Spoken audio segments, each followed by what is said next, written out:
पार्वती प्रियपुत्राय पूर्वा सन्ध्या प्रवर्तते। उत्तिष्ठ गजराजस्य कर्तव्यं लोकपालनम्। उत्तिष्ठ विघ्नेश उत्तिष्ठ गणनायक। उत्तिष्ठ गिरिजापुत्रा जगतां मङ्गलं कुरु। श्रीकाणीपाकवरसिद्धिविनायकत्वं प्रीत्याद्य जागृहि कुरु प्रियमङ्गलानि। त्रैलोक्यरक्षणकराणि महोज्ज्वलानि। श्रीमद्विनायक विभो तव सुप्रभातम्। श्रीमद्विहारपुरवास शिवात्मजाता कुपोद्भवाद्भुतविलास स्वयंभुमूर्ते। श्रीदेवशङ्खलिखिताश्रितपादपद्मा श्रीमद्विनायक विभो तव सुप्रभातम्। श्रीनारिकेलवनशोभितपुष्टिगात्र क्षीराब्धिषिक्तशुभविग्रहतत्त्वमूर्ते। दिव्याङ्गमूषिकसुवाहनमोदरूप श्रीमद्विनायक विभो तव सुप्रभातम्। श्रीकाणीपाकवरभूतलवासतुष्ट हे आदिपूज्य अरुणारुणभानुतेज। प्राचीदिसाम्बरमिदं रविकान्तिनिष्टम् श्रीमद्विनायक विभो तव सुप्रभातम्। श्रीबाहुदा शुभतरङ्गसुबाहुदत्ता सुस्निग्धशीतलाकणानपि सङ्गृहीत्य प्रभातवायुरिह यास्यति सेवनाय। श्रीमद्विनायक विभो तव सुप्रभातम्। गौरीकराम्बुजसुलालितदिव्यवक्त श्रीकण्ठमानसमुदाकरमोदरूप कैलासशैलशिखरस्थितबालबानो श्रीमद्गणेश्वर विभो तव सुप्रभातम्। दुर्वाङ्कुराणि जलजानि सुपुष्पकाणि बिल्वानि पूजानविधौ च सुसज्जितानि। नित्यार्चनोत्सुकमदोत्कटवारणास्ये श्रीमद्गणेश्वर विभो तव सुप्रभातम्। हृत्कूपमध्य समुपस्थितचित्स्वरूप कूटस्थतत्त्वमिदमेव हि बोधनेन। त्वामत्र भासि विदधासि समस्तशोभान् श्रीमद्गणेश्वर विभो तव सुप्रभातम्। श्रीमुत्कलाख्यमुनुसन्नितसच्चरित्र वासिष्ठगृत्समदमुख्य ऋषीश्वरीड्या वेदोक्तदेवगणमन्त्रगणानिनाद श्रीमद्गणेश्वर विभो तव सुप्रभातम्। ऋग्वेदकीर्तितगणाधिपजैष्ठराजा त्वं ब्राह्मणस्पतिरतिप्रकटीकृतोऽसि। आधर्वशीर्षमनुमन्त्रितदिव्यमूर्ते श्रीमद्गणेश्वर विभो तव सुप्रभातम्। ब्रह्मादिदेव परिकीर्तितवेदपाठ त्वत्सूर्पकर्णकुहरौ प्रविशन्ति देवा। श्रुत्याधुनैव परिपालय धर्मसङ्घान् श्रीवल्लभेश भगवान् तव सुप्रभातम्। हेरम्बलम्ब जठराद्भुतदिव्यगात्र प्रारम्भपूजनमिदं दयाय गृहीत्वा। सर्वाशुभानि परिनाशय सर्वपुत्र श्रीवल्लभेश भगवान् तव सुप्रभातम्। भानुदयेन न हि दृश्यति चन्द्रबिम्बम् त्वत्फलदेशशशिरेव विभाति नित्यम्। सत्स्वरूप निगमागमसन्नुताङ्ग्रे श्रीवल्लभेश भगवान् तव सुप्रभातम्। कालाग्निरुद्रसुतकालनियामकत्वं कालानुकूलफलदोऽसि कलामयोऽसि। कल्याणकारककलाधरशेखरोऽसि श्रीवल्लभेश भगवान् तव सुप्रभातम्। उग्रस्वरूप रिपुनाशक उग्रपुत्र सौम्योऽसि सोमविनुतोऽसि प्रशान्तरूप। सर्वेश सर्वफलकारक सर्वमूर्ते श्रीवल्लभेश भगवान् तव सुप्रभातम्। दारिद्र्यदुःखभयभञ्जन दक्ष स्वामिन् तारुण्यविग्रहधनाधिफलप्रदायिन् लावण्यमञ्जुलकलानि त्वरञ्जितास्य हे विघ्ननाथ भगवान् तव सुप्रभातम्। गम्भीरतुष्टगणराजगकारपूजा गान्धर्वगानपरिवर्तितनादमूर्ते गाङ्गेयगण्यगणिताधिककलास्वरूप श्रीमद्विनायक विभो तव सुप्रभातम्। मूलादिचक्रनिलयाच्युतयोगमूर्ते त्वमादिदेवमनुचिन्त्य तरन्ति भक्ताः रागादिदोषपरिहारक वेदवेद्या हे विघ्ननाथ भगवान् तव सुप्रभातम्। लक्षाधिशक्तियुतशक्तिगणेश्वरोऽसि दिव्याक्षरोऽसि शुभमन्त्रविराजितोऽसि तन्त्राधिभिरुत्ननतेष्टदवल्लभेश हे विघ्ननाथ भगवान् तव सुप्रभातम्। नागोपवीतधरनाद विनोदचित्ता नागास्य नासितमहाज्ञनतानुरक्ता आनन्दतुन्दिलतनो बहिरान्तरास्ता हे विघ्ननाथ भगवान् तव सुप्रभातम्। भद्रे भवृक्त नवभद्रदा भद्रतेज रुद्रप्रियात्मज मदद्रवशक्तियुक्ता अद्रिसजा मधुरवत्सलता निधाना हे विघ्ननाथ भगवान् तव सुप्रभातम्। सर्वार्थसिद्धिफलदायका बुद्धिदायिन् विघ्नाद्रिवज्रपरिपूज्य चतुर्थीकाले भद्रं पदं दिशसि भक्तगणनार्धितोऽसि हे विघ्ननाथ भगवान् तव सुप्रभातम्। बालादिभव्यबहुरूपधरोऽसि देव चिन्तामणिस्त्वमसि सर्वः फलप्रदोऽसि त्वन्नाम दिव्यमणिरस्ति जगत्तिताय हे विघ्ननाथ भगवान् तव सुप्रभातम्। हे काणिपाकगणराट् तव सुप्रभातम्। ये मानवान् प्रतिदिनं प्रपठन्ति भक्त्या तानेकविसन्ति कुलान् परिपालय त्वम् इदन्ति वदन्ति विबुधः करुणार्धचित्ता।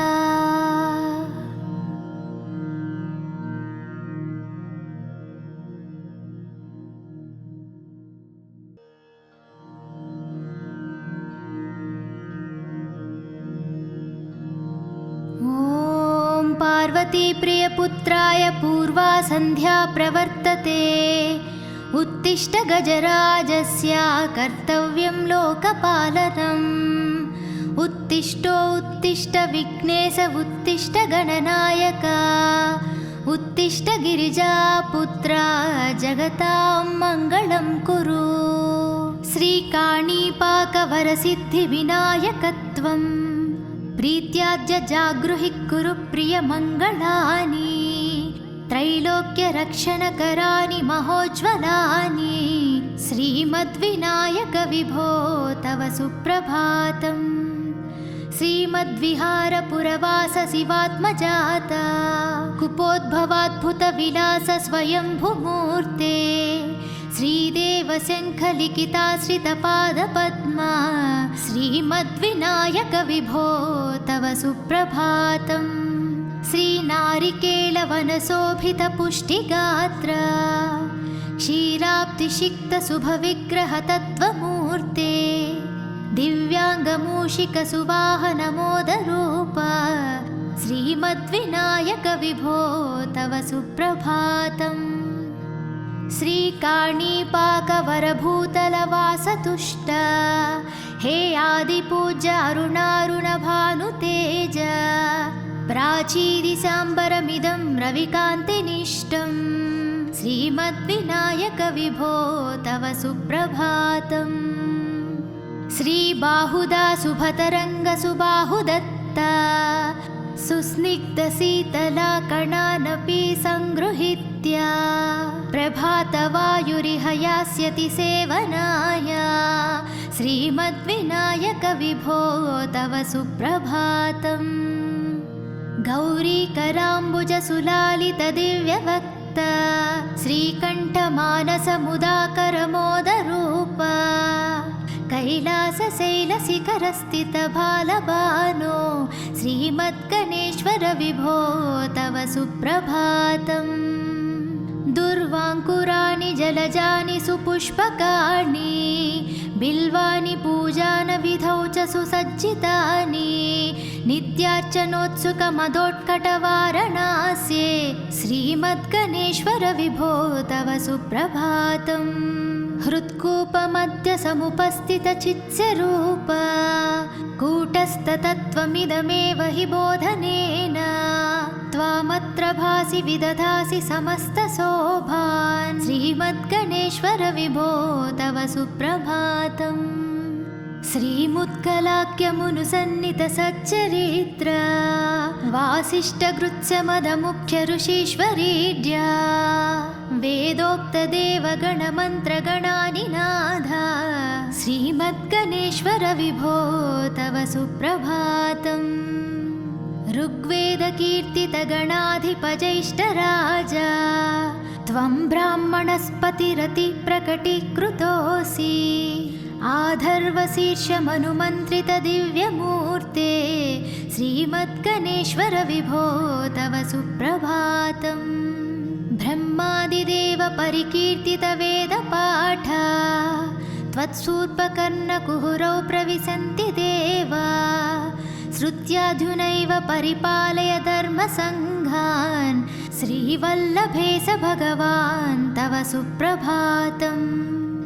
हेरम्बलम्ब जठराद्भुतदिव्यगात्रा प्रारम्भपूजनमिदं दयाय गृहीत्वा सर्वाशुभानि परिनाशय सर्वपुत्रा श्रीवल्लभेश भगवान् तव सुप्रभातम्। भानुदयेन न हि दृश्यति चन्द्रबिम्बम् त्वत्फलदेशशशिरेव विभाति नित्यम् सत्स्वरूप निगमागमसन्नुताङ्ग्रे श्रीवल्लभेश भगवान् तव सुप्रभातम्। कालाग्निरुद्रसुतकालनियामकत्वं कालानुकूलफलदोषि कलामयोऽसि कल्याणकारककलाधरशेखरोऽसि श्रीवल्लभेश भगवान् तव सुप्रभातम्। उग्रस्वरूप रिपुनाशक उग्रपुत्र सौम्योऽसि सोमविनुतोऽसि प्रशान्तरूप सर्वेश सर्वफलकारक सर्वमूर्ते श्रीवल्लभेश भगवान् तव सुप्रभातम्। दारिद्र्यदुःखभयभञ्जन दक्ष स्वामिन् तारुण्यविग्रहधनाधिफलप्रदायिन् लावण्यमञ्जुलकलानि त्वरञ्जितास्य हे विघ्ननाथ भगवान् तव सुप्रभातम्। गम्भीरतुष्टगणराजगकारपूजा गान्धर्वगानपरिवर्तितनादमूर्ते गाङ्गेयगण्यगणिताधिककलास्वरूप श्रीमद्विनायक विभो तव सुप्रभातम्। मूलादिचक्रनिलयाच्युतयोगमूर्ते त्वमादिदेवमनुचिन्त्य तरन्ति भक्ताः रागादिदोषपरिहारक वेदवेद्या हे विघ्ननाथ भगवान् तव सुप्रभातम्। लक्षाधिशक्तियुतशक्तिगणेश्वरोऽसि दिव्याक्षरोऽसि शुभमन्त्रविराजितोऽसि तन्त्राधिभिरुत्ननतेष्टदवल्लभेश हे विघ्ननाथ भगवान् तव सुप्रभातम्। नागोपवीतधरनाद विनोदचित्ता नागास्य नासितमहाज्ञनतानुरक्ता आनन्दतुन्दिलतनो बहिरान्तरास्ता हे विघ्ननाथ भगवान् तव सुप्रभातम्। भद्रे भवृक्त नवभद्रदा भद्रतेज रुद्रप्रियात्मज मदद्रवशक्तियुक्ता अद्रिसजा मधुरवत्सलता निधाना हे विघ्ननाथ भगवान् तव सुप्रभातम्। सर्वार्थसिद्धिफलदायका बुद्धिदायिन् विघ्नाद्रिवज्रपरिपूज्य चतुर्थीकाले भद्रं पदं दिशसि भक्तगणनार्थितोऽसि हे विघ्ननाथ भगवान् तव सुप्रभातम्। बालादिभव्यबहुरूपधरोऽसि देव चिन्तामणिस्त्वमसि सर्वः फलप्रदोऽसि त्वन्नाम दिव्यमणिरस्ति जगत्तिताय हे विघ्ननाथ भगवान् तव सुप्रभातम्। हे काणिपाकगणराट् तव सुप्रभातम्। ये मानवान् प्रतिदिनं प्रपठन्ति भक्त्या तानेकविसन्ति कुलान् परिपालय त्वम्। इदन्ति वदन्ति विबुधः करुणार्धचित्ता।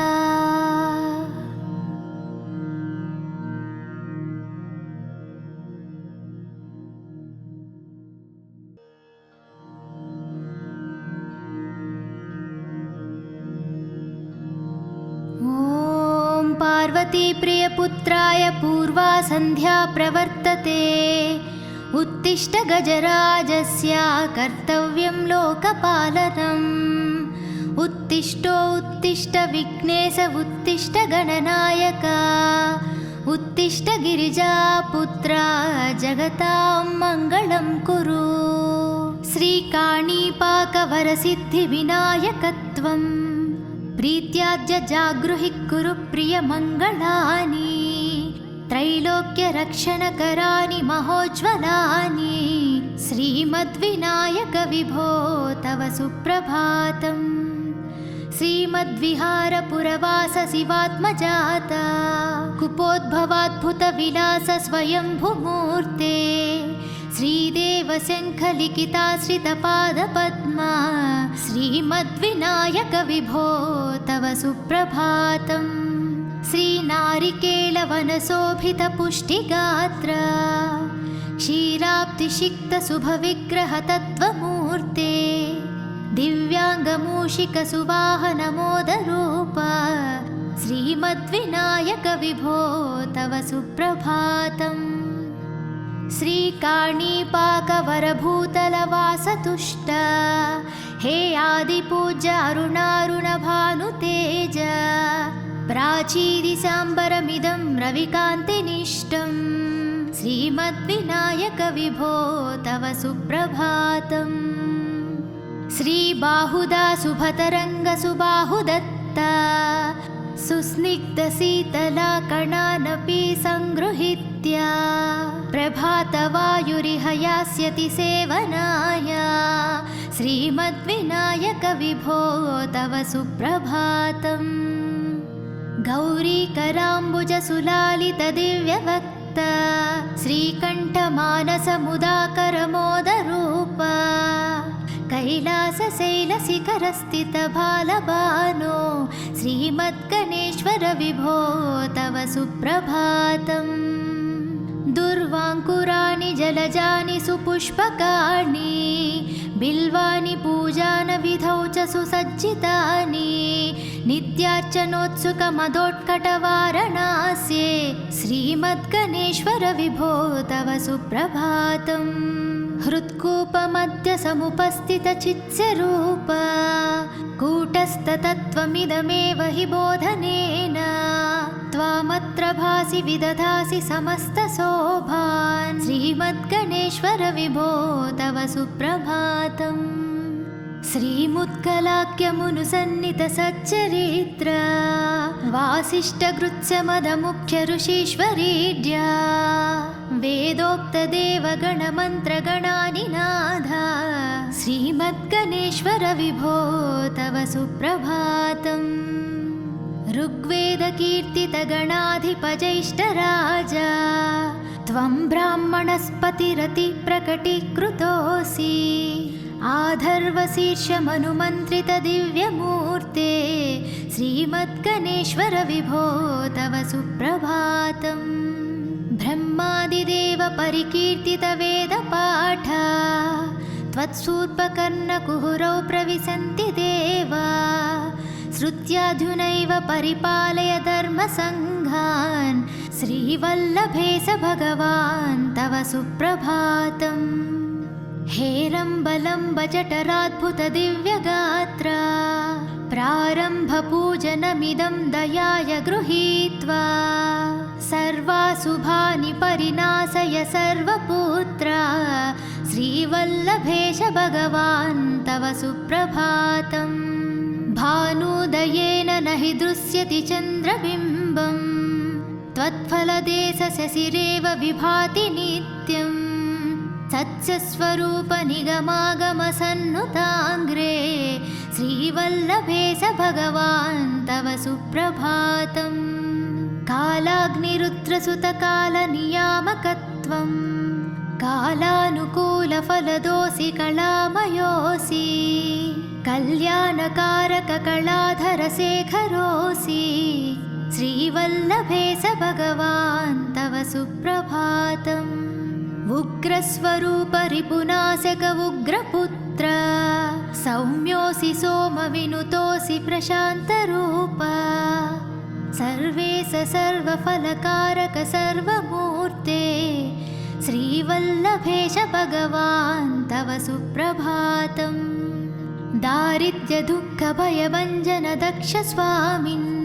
तारुण्यविग्रहधनाधिफलप्रदायिन् लावण्यमञ्जुलकलानि त्वरञ्जितास्य हे विघ्ननाथ भगवान् तव सुप्रभातम् गम्भीरतुष्टगणराजगकारपूजा गान्धर्वगानपरिवर्तितनादमूर्ते गाङ्गेयगण्यगणिताधिककलास्वरूप श्रीमद्विनायक विभो तव सुप्रभातम् मूलादिचक्रनिलयाच्युतयोगमूर्ते त्वमादिदेवमनुचिन्त्य तरन्ति भक्ताः रागादिदोषपरिहारक वेदवेद्या हे विघ्ननाथ भगवान् तव सुप्रभातम् लक्षादिशक्तियुत शक्तिगणेश्वरोऽसि दिव्याक्षरोऽसि शुभमन्त्रविराजितोऽसि